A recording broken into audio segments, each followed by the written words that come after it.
அகிலமெங்கும் உள்ள தமிழ் நேயர்கள் அனைவருக்கும் பரம்பரை ஜோதிடர் உங்கள் மனோ பாலாஜியின் அன்பான வணக்கம். சிம்ம ராசியில் பிறந்த அன்பர்களுக்கு செவ்வாய் பெயர்ச்சி. சிம்மம் சூரியனுடைய ஆதிக்கத்தில் பிறந்தவங்க. சிம்ம ராசிக்காரர் பார்த்துட்டோம்னா எல்லா விஷயத்தையும் சீரியஸாக எடுத்துக்கக்கூடியவங்க. சீரியஸ்னா என்னங்க, இது ரைட்டுனா ரைட்டு, தப்புனா தப்பு. ஒழுக்கமும் இருக்கும் சிம்மராசிக்காரர்கிட்ட, நேர்மையும் இருக்கும். எல்லாத்தையும் விட விடாமுயற்சி ரொம்ப ஜாஸ்தியாக இருக்கும். சிங்கம் போல சிறப்பாக செயல்படுறவங்க இந்த சிம்மராசிக்காரர்.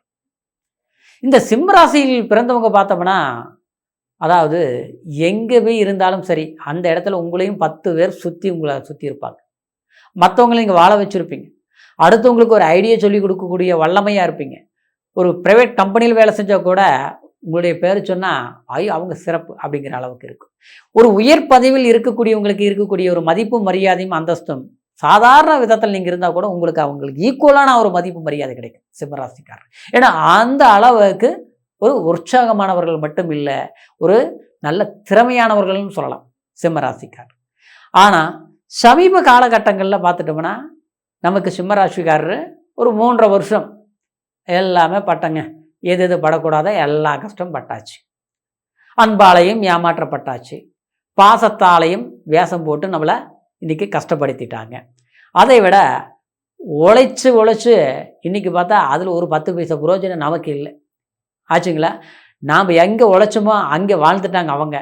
ஆனால் நாம் அன்னையிலிருந்து இன்னைக்கு வரைக்கும் கஷ்டம் தான் பட்டுட்டு இருப்பாருங்க. இந்த 3.5 வருஷத்துல இந்த மாதிரி சில சிரமங்கள் அனுபவிச்சிருப்பீங்க. இன்னும் சொல்ல போனோம்னா குடும்ப ரீதியிலே தேவையில்லாத சிறு பிரச்சனைகள், அப்படின்னா பெரிய பிரச்சனைங்கிறத விட சிறு பிரச்சனை பெருசாகி பெரிய தொந்தரவுகள் உருவாகி மன நிம்மதியை கெட்டு வாழ்ந்துட்டு இருக்கக்கூடிய மனிதர்கள் தான் இந்த சிம்மராசிக்காரர். இப்போ சமீப காலகட்டத்தில் அதுதான் நடந்துட்டு இருக்குது. சரிங்களா. அதுக்கு பலவிதமான காரணங்கள் சொன்னாலும், ஒன்று ஜென்மத்தில் கேது, நல்ல ஞானம் பிறந்திருக்குது, நல்ல ஒரு அறிவு புரிஞ்சுக்கிட்டோம் யார் எப்படி எப்படின்னு. ஆனால் ஏமாந்துற பிறகு நம்ம என்ன தெரிஞ்சுக்கிட்டு என்ன புண்ணியம்.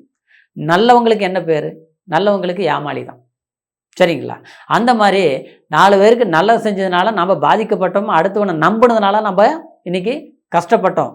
சரிங்களா.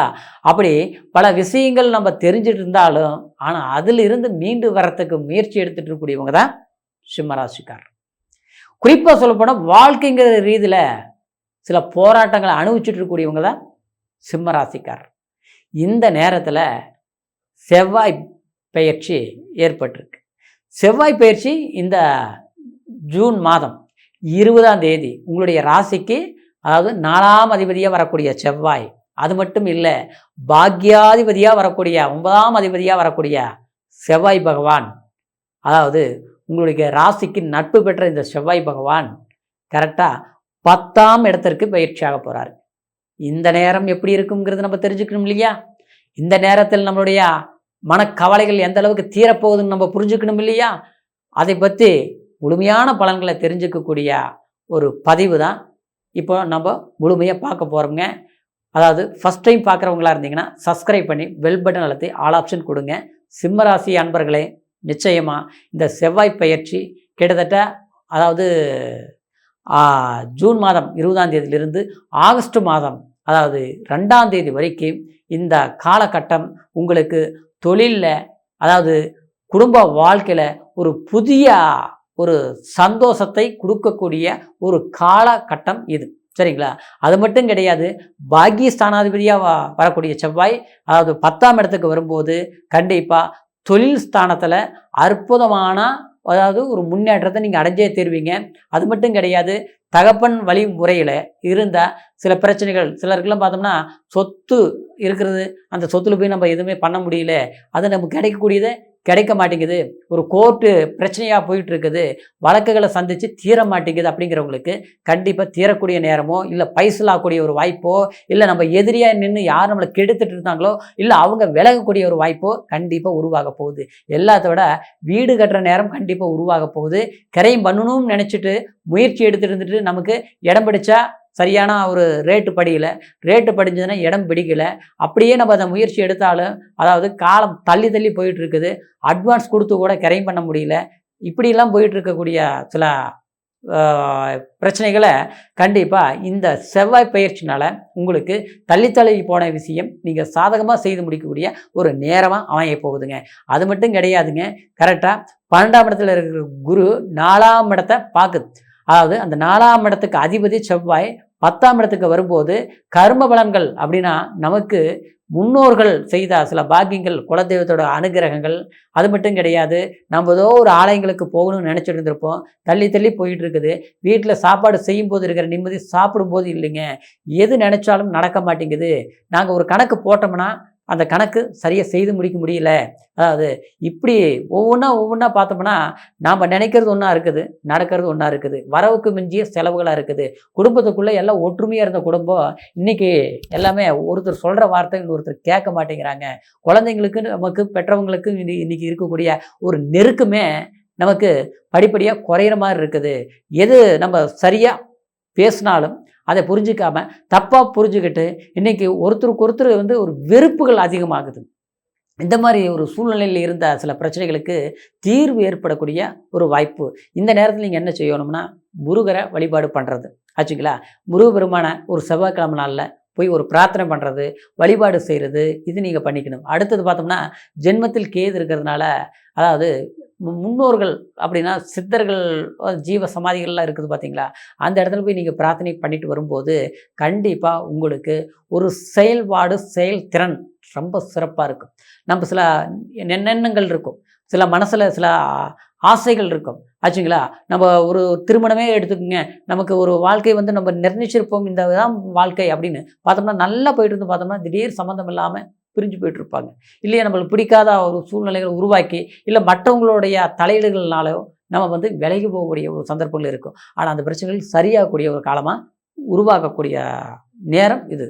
இன்னொன்று பார்த்தோம்னா சிலருக்கு அதாவது குடும்ப வாழ்க்கை சம்மந்தப்பட்ட இதில் ரொம்ப அனோனியமாக வாழ்ந்துட்டு இருந்திருப்போம். இப்போ பார்த்தோம்னா ஏதோ ஒரு சூழ்நிலையில் இன்றைக்கி பிரிஞ்சு இன்றைக்கி டைவர்ஸ் வரைக்கும் போயிட்டுருக்கும். சரிங்களா. என்னென்ன காரணம்னே தெரியாது, காரணமே இல்லை. வீட்டில் பார்த்தோம்னா பெரிய பெரிய பிரச்சனைகள் நடக்கும், அவங்களுக்கு எல்லாமே எதுவுமே இல்லை. நம்மளது பிரச்சனையே இல்லை, ஒரு சின்ன பிரச்சனை அது பார்த்தோம்னா ஒரு போராட்டமாக போகமமாக வெடிச்சிட்ருக்கு. இது சரிப்படுத்த முடியுமா, சொல்லி புரிய வைக்க முடியுமா, இல்லை பிரிஞ்சவங்க சேர முடியுமா அப்படின்னு தவிச்சிட்டு இருப்பீங்க. ஆனால் நமக்கு யார் சப்போர்ட் பண்ணி ஒரு பிரச்சனையை தீர்த்து வைக்கணுமோ அவங்களே நமக்கு பாதகத்தை பண்ணி இன்றைக்கி பார்த்தோம்னா அவங்களாலேயே நம்மளுடைய அதாவது இன்னும் பிரச்சனைகள் பெருசாகிட்டு இருந்திருக்கும். சரிங்களா. ஆனால் அந்த மாதிரி ஒரு சூழ்ச்சி, வஞ்சகம், மற்றவங்களால நமக்கு பாதிக்கப்பட்டோம் இல்லைங்களா, அந்த எதிர்ப்புகள் இருந்து மீண்டு வரக்கூடிய ஒரு அங்கீகாரத்தை கொடுக்கக்கூடியது இந்த செவ்வாய் பகவானுடைய பெயர்ச்சி. ஏன்னா செவ்வாய் வீரியம், காரியத்தை ஜெயமாக்குறது, அது மட்டும் கிடையாது, ஒரு வேலை சம்மந்தப்பட்ட ரீதியில் ஒரு தைரியத்தையும் அதாவது அந்த அந்த பலத்தையும் கொடுக்கக்கூடிய ஒரு செவ்வாய் பகவான். அப்போது நிலத்துக்கு சொந்தக்காரர். சரிங்களா.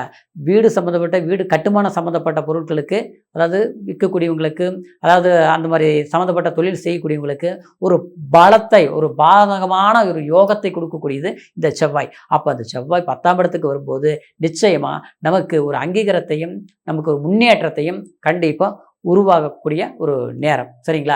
இப்போது இந்த சிம்மராசி பொறுத்த வரைக்கும் உங்களுடைய 7ஆம் இடத்தில் ராகு இருந்தால் சில நட்பு வட்டாரங்கள்னால சில சங்கடங்கள் அனுபவிச்சிங்க இல்லையா, அந்த யாரால் நம்ம பாதிக்கப்பட்டோமோ அவங்களுக்கு முன்னால் நம்ம கண்டிப்பாக வாழ்ந்து காட்டுவோம். சிலருக்கு திருமணம் தள்ளி போயிட்டு இருந்தது பார்த்தீங்களா, அவங்களுக்கு திருமண வாய்ப்புகள் கைகூடி வரும். புத்திரபாகியம் கல்யாணமாகி ரொம்ப நாள் ஆகி போச்சுங்க, புத்திரபாகியம் இல்லாமல் இருக்குது, மருத்துவம் பார்த்தேன், வைத்தியங்கள் பார்த்தோம், எல்லாமே நல்லா இருக்குதுங்கிறாங்க, மருந்து சாப்பிட்றோம், மாத்திரை சாப்பிட்றோம், ஆனால் சரியாகலைங்க அப்படிங்கிறவங்களுக்கு இந்த நேரத்தில் நல்லா முருகரை வழிபாடு பண்ணுங்கள். செவ்வாய்க்கிழமை நாளில் போய் முருகரை வணங்கிட்டு வாங்க. நிச்சயமாக உங்களுக்கு கண்டிப்பாக புத்திரபாகியம் கைகூடி வரும்.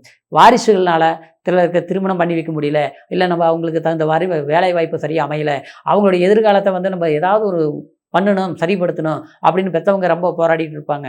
ஆனால் ஒரு நல்ல விஷயங்கள் நடக்கலை அப்படிங்கிற அந்த மன அழுத்தத்தில் இருந்து மீண்டு இன்றைக்கி நமக்கு நல்லது நடந்துருச்சு, நல்ல வாய்ப்புகள் கைகூடி வந்துருச்சு, நம்மளை எப்படி நம்மளுடைய வாரிசுகளை சிறப்பாக நம்ம உருவாக்கணும்னு நினச்சிக்கணும் அந்த அளவுக்கு நம்ம பண்ணிட்டோங்கிற ஒரு மகிழ்ச்சி கண்டிப்பாக இந்த ஜூன் மாதம் 20ஆம் தேதியிலிருந்து உங்களுக்கு ஏற்படக்கூடிய ஒரு காலகட்டமாக இருக்குங்க. இந்த நேரத்தை சரியாக பயன்படுத்துங்க. கண்டிப்பாக உங்களுக்கு நன்மைகள் தான் நடக்கும், நல்லதே தான் நடக்கும். சரிங்களா? சிம்மராசி அன்பர்களே, இப்போ நான் சொன்னது கோச்சார் அடிப்படையில் உங்களுக்கு பலன்களை சொல்லியிருக்கிறதுனால பிறப்பு ஜனன ஜாதகத்தையும் ஒரு முறை பார்த்துக்குங்க. ஏன்னா ஜனன ஜாதகத்தில் லக்னம் என்ன, தசாபுத்தி என்ன, என்ன அந்தரம், என்ன சூட்சுமம், அதனால் நமக்கு இப்போது பலன்கள் என்ன நடக்க போகுதுங்கிறது பிறப்பு ஜனன ஜாதகத்தில் முழுமையான பலன்களை நம்ம தெரிஞ்சுக்க முடியுங்கிற ஒரு காரணத்தினால உங்களுடைய ஜாதகம் நம்மக்கிட்ட பார்க்கணும்னு நீங்கள் விரும்புனீங்கன்னா கீழே இருக்கிற நம்பருக்கு ஃபோன் பண்ணி உங்களுடைய பிறந்த தேதி, பிறந்த நேரம், பிறந்த ஊர் மூணையும் தெரியப்படுத்தி பொறுமையாக இருக்கக்கூடிய நேரத்தில் அருமையாக உங்களுடைய ஜாதகத்தை கேட்டு தெரிஞ்சுக்கிட்டு இனி வரக்கூடிய காலத்தை சரியாக பயன்படுத்துங்க. இந்த செவ்வாய் பெயர்ச்சியிலிருந்து சிம்ம ராசியில் பிறந்த அனைவருக்கும் எல்லா வளம் செல்வங்களையும் பெற்று சிறப்பான எதிர்காலம் அமையணுங்கிற ஒரு வாழ்த்துக்களோட அடுத்த பதிவில் சந்திக்கிற வரைக்கும் நன்றி, வணக்கம்.